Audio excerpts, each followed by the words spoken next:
मंडी एक हिंदी ड्रामा है।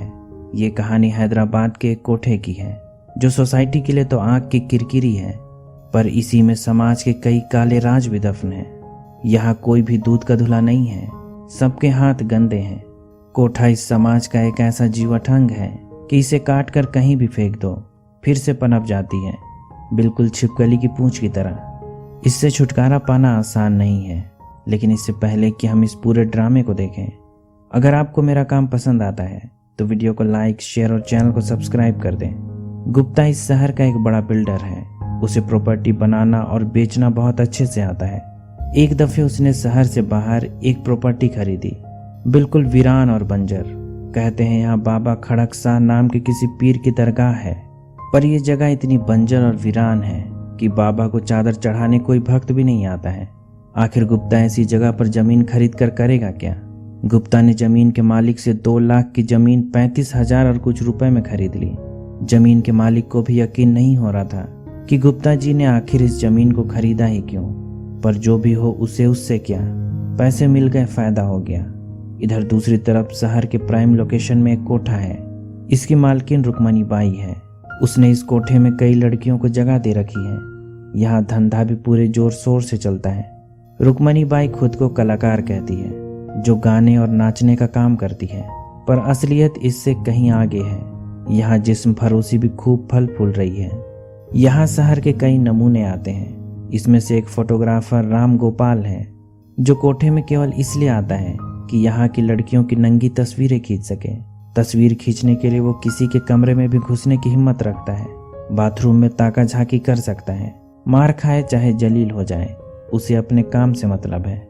इसी तरह का आदमी हवलदार है, जो अपनी ड्यूटी का ज्यादातर समय यहीं कोठे में बिताता है और बेशर्मी से कहता है कि उसकी ड्यूटी यहीं लगी है। हर किसी की तरह हवलदार की नज़र भी कोठे की गायिका जीनत पर है। जीनत एक वर्जिन है और कोठे का सबसे नायाब हीरा है।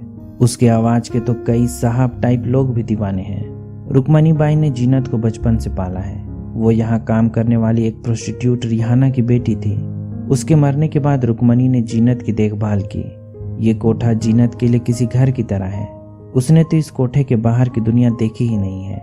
यहाँ कोठे में लड़कियों के साथ एक आदमी टुंगरूस भी रहता है, जो एक तरह से कोठे का दरवान, नौकर, पहलवान सब कुछ है। दिन भर वो रुक्मणी की गुलामी करता है, उसके कहे हर ऑर्डर का पालन करता है, लेकिन रात में दारू पीकर रुक्मणी को गालियां बकता है, जी भर के कोसता है, पीठ पीछे भलाई और बुराई का लेक्चर देता है। पर अगले दिन फिर से गुलामी चालू। एक सुबह श्रीकांत नाम का एक दलाल रुक्मणी के कोठे में आता है। साथ में एक लड़की भी लाया है। नाबालिग है, अभी अभी ही शादी हुई है। श्रीकांत एक नंबर का फ्रॉड है। गांव की भोली भाली लड़कियों को फंसाता है और शहर में काम दिलाने का झांसा देकर बेच जाता है। आज वो फुलमनी नाम की एक लड़की को साथ लाया है। बेचारी गूंगी है, अपने साथ हो रहे जुल्म के खिलाफ चीख भी नहीं सकती है, लेकिन पहले उसे मालूम तो हो कि उसके साथ क्या धोखा हुआ है। उसे पता भी नहीं है कि यहाँ लड़कियां क्या काम करती हैं। रुक्मणी बाई ने 4,000 रुपए में फुलमनी को खरीद लिया, लेकिन उसे भी पता नहीं है कि श्रीकांत ने एक गूंगी लड़की पकड़ाकर उससे 4,000 रुपए ठग लिए हैं। लेकिन जब फुलमनी को पता चलता है कि कोठे में क्या काम होता है, वो बड़ा बखेड़ा खड़ा करती है। किसी तरह से उसे पकड़कर एक कमरे में बंद कर दिया जाता है। रुक्मणी के लिए ये मामूली सी बात है।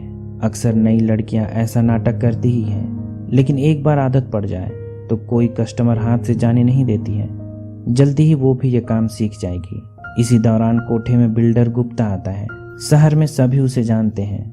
कोठे का पुराना मालिक रुक्मणी को बतलाता है कि उसने गुप्ता जी को ये घर बेच दिया है। अब इस घर के नए मालिक गुप्ता जी हैं। किराया वही वसूलेंगे। जब गुप्ता यहाँ मौजूद था, उसी समय फुलमनी के कमरे की कुंडी खुल गई और वो भागकर कोठे की ऊपरी मंजिल में चढ़ गई। लगता है कूदकर आत्महत्या करना चाहती है।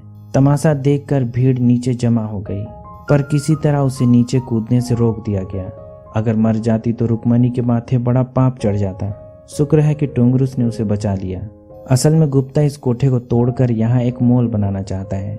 इसी सिलसिले में वो रुक्मणी बाई से मिलने आया था, पर कोठे में हो रहे हंगामे के बीच उससे बात नहीं कर पाया। लेकिन कोठे से जाते हुए उसके दिमाग में एक आइडिया आया। उसने शहर की महिला कल्याण समिति नारी निकेतन की अध्यक्ष शांति देवी तक ये खबर पहुंचा दी। कि रुक्मणी बाई के कोठे में एक नाबालिग लड़की को जबरदस्ती रखा गया है। असल में गुप्ता, शांति देवी और शहर के मेयर अग्रवाल एक दूसरे से मिले हुए हैं। शांति देवी कोठा खाली कराने में गुप्ता की मदद करेगी। बदले में शांति देवी के दामाद को मॉल में कुछ दुकानें मिल जाएंगी। दूसरी तरफ अग्रवाल गुप्ता के कंस्ट्रक्शन कंपनी को टेंडर दिलाएगा। बदले में गुप्ता अपनी बेटी की शादी उसके बेटे से कराएगा और अग्रवाल की गिरवी मकान की जमानत हो जाएगी। अगले ही दिन शांति देवी रुक्मणी के कोठे में धरना देने पहुंच जाती है। वो तो किसी भी हाल में कोठा बंद करवाना चाहती है। हालांकि उसके पास उन लड़कियों के पुनर्वास की कोई योजना नहीं है जो यहाँ काम करती हैं। वैश्याएं पूछती भी है कि ये काम नहीं करेंगे तो फिर खाएंगी क्या, पेट कैसे पालेंगी। पर शांति देवी के पास केवल नैतिकता का लेक्चर देने के सिवाय फिलहाल कोई दूसरा उपाय नहीं है। जब शांति देवी कोठे में उस नाबालिग लड़की को ढूंढ रही है, उसके साथ आया एक कार्यकर्ता कोठे की एक लड़की के साथ इन्वॉल्व होने की कोशिश करता है, जिससे बाद में हंगामा करके पकड़ लिया जाता है और फोटोग्राफर रामगोपाल उसकी तस्वीर खींच लेता है। शर्मिंदा होकर शांति देवी को वहां से जाना पड़ता है। आज गुप्ता के घर में किसी तरह का प्रोग्राम है। इसमें गाने बजाने का काम उसने रुक्मणी बाई को दिया है। जब यहाँ जीनत गाना गाती है, अग्रवाल का लड़का सुशील जीनत का दीवाना हो जाता है। अपने बाप से पैसे मांगकर उस पर लुटाता भी है। कहता है कि आज तक उसने जीनत जैसी खूबसूरत लड़की नहीं देखी थी। प्रोग्राम खत्म होने के बाद जब रुक्मणी अपनी पूरी मंडली लेकर वापस लौटती है, रात को अग्रवाल का लड़का सुशील जीनत से मिलने कोठे में पहुंच जाता है। लेकिन जीनत के कमरे के अंदर रुक्मणी को हंगामा करते देखकर वहीं बाहर रुक जाता है। कमबख्त फोटोग्राफर और हवलदार पूरी कोशिश में थे कि आज अपनी मन्नत पूरी कर लेंगे। फोटोग्राफर जीनत की तस्वीरें खींचना चाहता है, जबकि हवलदार उसकी नथ उतारना चाहता है। आखिरकार जब रुक्मणी दोनों को कमरे से निकाल देती है, तब मौका पाकर सुशील कमरे के अंदर आ जाता है। फिर जीनत को पैसे देता है और उसके साथ समय गुजारने की मांग करता है, पर जल्दी ही वो भी रुक्मणी के हाथों पकड़ लिया जाता है। अब रुक्मणी सुशील को कोठे से निकाल देती है और पैसे वापस कर देती है, लेकिन इसके बावजूद वो फिर से मौका पाकर इमारत की दीवार चढ़कर जीनत के कमरे में आ जाता है। जीनत एक वर्जिन है और अग्रवाल का लड़का भी। दोनों के लिए यह पहली बार होगा, पर इससे पहले कि उनमें प्यार होता, यहाँ रुक्मणी फिर से चली आती है। इसलिए जीनत सुशील को अपने बेड के नीचे छुपा देती है। रात भर बेचारा जीनत के पलंग के नीचे ही लेटा रहा। उस रात रुक्मणी जीनत के साथ ही सोई थी, इसलिए उन दोनों को मौका नहीं मिल सका।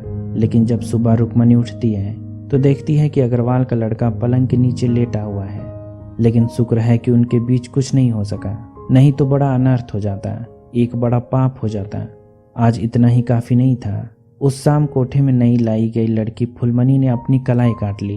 कल रात उसे जबरदस्ती धंधे में लगाया गया था। उसे हॉस्पिटल लेकर जाना होगा, पर नाबालिग के साथ जबरदस्ती करने के चक्कर में कोठे की पूरी लड़कियों को पुलिस ने उठा लिया। इसके बाद तो कोठे को खाली करने की आवाज शहर में और जोर से उठने लगी। अग्रवाल को ना चाहते हुए भी कोठा खाली करने के म्युनिसिपल प्रस्ताव पर हस्ताक्षर करना पड़ा। रुक्मणी बाई के उस पर बड़े उपकार थे। रुक्मणी ने उसके एक बड़े राज को अपने अंदर दबा कर रखा था। अगर ये राज खुल गया तो सारी मेयरगिरी निकल जाएगी। अग्रवाल अपनी उतरी हुई शक्ल लेकर कोठे पहुंचता है। हालांकि उसने सारी लड़कियों की जमानत करा दी। फुलमणि वाला मामला पुलिस में सेटल भी करा दिया और उसे नारी निकेतन को सौंप दिया, पर चाह कर भी कोठे को नहीं बचा पाया। आज से बहुत साल पहले अग्रवाल रिहाना नाम की एक प्रोस्टिट्यूट के चक्कर में था। एक दिन वो गर्भवती हो गई। उसने एक लड़की को जन्म दिया। जीनत उसी की बेटी है। रुक्मणी ने बचपन से ही जीनत की देखरेख कर उसे बड़ा किया है। रुक्मणी का यही उपकार अग्रवाल के सिर पर है। एक तरह से देखा जाए तो जीनत और सुशील एक ही बाप की औलादे हैं। यही वजह है कि रुक्मणी जीनत को उससे दूर रखना चाहती थी। यहाँ से जाते जाते अग्रवाल रुक्मणी को 25,000 रुपये देता गया और साफ साफ ये कह दिया कि अब वो कोठा खाली होने से नहीं रोक सकता है। ये उसके बस से बाहर की बात है। बाद में गुप्ता ने भी रुक्मणी को कोठा शांति से छोड़कर चले जाने के लिए 51,000 रुपये का ऑफर दिया। साथ में यह आश्वासन भी दिया कि उन्हें एक अच्छी सी जगह में सेटल भी कराएगा। मजबूरी में रुक्मणी को इस प्रस्ताव को स्वीकार करना पड़ा। उसे अपनी सारी लड़कियों को लेकर वहां से जाना पड़ा, लेकिन टुंगरुस वहां से नहीं जाना चाहता है। इसलिए रुक्मणी ने उसे कुछ पैसे दे दिए और अपना सारा सामान वहां से शिफ्ट कर लिया। टुंगरुस बड़ा खुददार आदमी है, लेकिन उतना ही मजबूर भी है। जब सभी कोटे से नई जगह चली जाती हैं, वो अकेले में बड़बड़ाता है कि क्या वो कोई भिखारी दिखता है। उसे लड़कियों को बेचकर कमाए गए पैसे नहीं चाहिए। वो ऐसे पैसों पर थूकता है। इन पैसों की उसके लिए कोई अहमियत नहीं। वो इन पैसों से शराब पीकर मूत देगा। लेकिन अगले दिन जब नशा उतरता है, वापस रुक्मणी को ढूंढते हुए उस नई जगह पर पहुंच जाता है। ये नई जगह वही वीरान और बंजर जगह है जिसे गुप्ता ने कौड़ियों के भाव खरीदा था। ये नई जगह तो बंजर थी, इमारत टूटी फूटी थी, लेकिन गुप्ता ने इसके मरम्मत का काम शुरू करवा दिया। एक बार तो लगा था कि सारी लड़कियां यहाँ भूखमरी से मर जाएंगे, कोई कस्टमर उन्हें नहीं मिलेगा। लेकिन एक फकीर ने रुक्मणी को बाबा खड़क शाह से मन्नत मांगने की सलाह दी। रुक्मणी ने पहले तो कोठे के लिए बरकत मांगी, फिर जीनत और सुशील के अलग होने की बात की और बोलते बोलते ये भी कह दिया कि वो उसकी शान में यहीं पर चबूतरा बनवाएगी, भले उसे यहाँ से जाना ही क्यों ना पड़े। हालांकि वो बाद में अपनी बात ठीक करते हुए कहती है कि ये जगह ना छोड़नी पड़े, लेकिन फकीर कहता है कि एक बार जो मांग लिया सो मांग लिया, अब यही होकर रहेगा। देखते देखते ये जगह पूरी तरह से बदल जाती है। कोठे की नई इमारत खड़ी हो गई है। बाबा खड़क शाह के मजार का भी कायाकल्प हो गया। कोठे का धंधा जोरों पर है। शहर से काफी लोग यहाँ आने जाने लगे हैं। एक कोठे ने अगल बगल की सारी इकोनॉमी चमका दी है। गुप्ता ने आसपास ढेरों दुकानें बनवा दी और इनकी नीलामी करके काफी पैसे भी बनाए। गुप्ता ने यह सारी बरकत पहले ही देख ली थी, इसलिए बड़ी योजना के तहत इस बंजर जमीन को खरीदा था। फिर शहर में कोठा बंद करवा के यहाँ लगवा दिया। इसके बाद शहर में उसी जगह पर मॉल बनवा कर पैसे कमाए और अब यहाँ भी दुकानें बेचकर पैसे बना रहे हैं। पुराना कोठा छोड़ने से पहले सुशील ने जीनत को एक चिट्ठी लिखी थी कि वो उससे प्यार करता है। क्यों तुम सोने के पंछी की तरह पूरी जिंदगी इस पिंजरे में गुजारना चाहती हो? हर अरे गहरे की पलंग क्यों सजाना चाहती हो? जिंदगी को एक खूबसूरत सपने की तरह जीना चाहिए, सपने को सजाना चाहिए। आज तुम्हारे लिए एक सपना लेकर आया हूँ। ये बात आज भी जीनत को परेशान करती है। उसे लगने लगा है कि रुक्मणी बाई केवल उसका फायदा उठाना चाहती है, इसलिए पूरे जीवन यहाँ उसे कैद करके रखेगी। आजकल वो सीधे मुंह रुक्मणी से बात भी नहीं करती है। इस बात पर रुक्मणी बड़ी परेशान है, इसलिए इसकी शिकायत अग्रवाल से करती है कि जीनत हाथ से निकल रही है, वो अपने बेटे को कंट्रोल में रखे। उसका बेटा आजकल उसके बड़े चक्कर लगाता है। अग्रवाल के लिए तो ये बड़ी समस्या वाली बात है। दोनों उसी के संतान हैं। ये बात कहीं खुल गई तो पूरे शहर में नाक कट जाएगी। घर जाने पर अग्रवाल अपने बेटे को बड़ा कोसता है कि उसे इश्क लड़ाने के लिए केवल जीनत ही मिली थी। इधर रुक्मणी ने भी जीनत को यह राज बतला दिया कि सुशील उसका भाई है और वो अग्रवाल की बेटी है। अगर इसके बाद भी उसे उसके पास जाना है तो शौक से मरे। एक रात जीनत देखती है कि एक फकीर तोते को पिंजरे से आजाद करने की कोशिश कर रहा है। तब वो पूछती है कि वो ये क्या कर रहा है। तब फकीर कहता है कि इसे आजाद कर रहा हूँ, शायद पिंजरे की जिंदगी से उकता गया हो, आसमान में उड़ना चाहे शायद। तब जीनत पूछती है कि पिंजरे के बाहर जिंदा रह सकेगा। तब फकीर कहता है कि पिंजरे के अंदर भी तो मरेगा एक दिन, उड़ने की कोशिश में अपनी पहचान पा जाए शायद। तब जीनत कहती है कि ये सब किसे सुना रहे हो। तब फकीर कहता है कि किसे सुना सकता हूँ, कोई है जो सुनेगा। फकीर के जाते ही थोड़ी देर में वहां सुशील आ धमकता है और जीनत को अपने साथ भगाने की बात करता है। जीनत ने भी ये जानते हुए कि वे दोनों एक ही बाप की औलादें हैं, बिना कुछ सोचे उसके साथ भाग जाती है। लेकिन उन्हें भागते हुए हवलदार ने देख लिया। पूरे कोठे में हंगामा हो गया कि जीनत भाग गई है। थोड़ी देर में वहां सुशील का बाप अग्रवाल भी आ पहुंचा। अगर उसका बेटा भाग गया तो गुप्ता उसे नहीं छोड़ेगा, उसका घर भी बिक जाएगा, इज्जत भी नीलाम हो जाएगी। एक तरफ सुशील और जीनत भाग रहे हैं, दूसरी तरफ रुक्मणी और अग्रवाल उनका पीछा कर रहे हैं। जीनत ये जानते हुए भी कि सुशील उसका भाई है, उसके साथ कोई रिलेशन नहीं रख सकती है। लेकिन उसके दिमाग में तो कल फकीर की कही बात घूम रही है कि उड़ने की कोशिश में पंछी शायद अपनी पहचान पा जाए। वो भी रुक्मणी के पिंजरे से आजाद होना चाहती है। उसके पास यही एक मौका है। जब भागते हुए मोटरसाइकिल में पेट्रोल खत्म हो जाती है, जीनत दौड़ते हुए वहां से भागने लगती है। पत्थरों को पार करते आगे कहीं दूर निकल जाती है। सुशील भी उसे पकड़ नहीं सका। सुशील तो उसके लिए एक सीढ़ी जैसा था जिसने जीनत को रुक्मणी के किले से निकलने में मदद भरगी। आगे का रास्ता वो खुद तय करेगी। भले ही सुशील का दिल टूट गया हो, पर एक तरह से अच्छा ही हुआ। अनजाने में उससे बड़ा पाप होने जा रहा था। जिन्नत के जाने के बाद रुक्मणी बाई में वो बात नहीं रह गई। रोने धोने और विलाप करते रहने से कोठे में उसकी पकड़ कमजोर हो गई। इसका फायदा उठाकर कोठे की एक दूसरी काबिल लड़की ने रुक्मणी को उसके खुद के बनाए कोठे से बाहर कर दिया। अब बेचारी रुक्मणी वहां से निकाल दी गई। उसने बाबा कड़कसा से जो मन्नतें मांगी थी सब एक के बाद एक पूरी हो रही हैं। पहला कि उसके कोठे को बरकत मिली, दूसरा कि जिन्नत और सुशील अलग हो गए, और तीसरा कि उसे यहाँ से जाना पड़ रहा है। हालांकि तीसरी मन्नत उसकी जुबान से गलती से निकल गई थी, लेकिन आज टुंगरुस के साथ वापस लौटते वक्त उसे एक बार फिर से फकीर की आवाज़ सुनाई पड़ती है। वो उसे नई राह दिखला रहा है। तभी उसे अपनी तरफ भागती हुई एक लड़की दिखती है।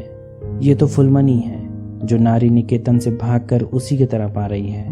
उसके तो भाग्य जैसे खुल गए। नया कोठा खोलने के लिए एक लड़की ही काफ़ी है। अब तो बरकत ही बरकत होगी।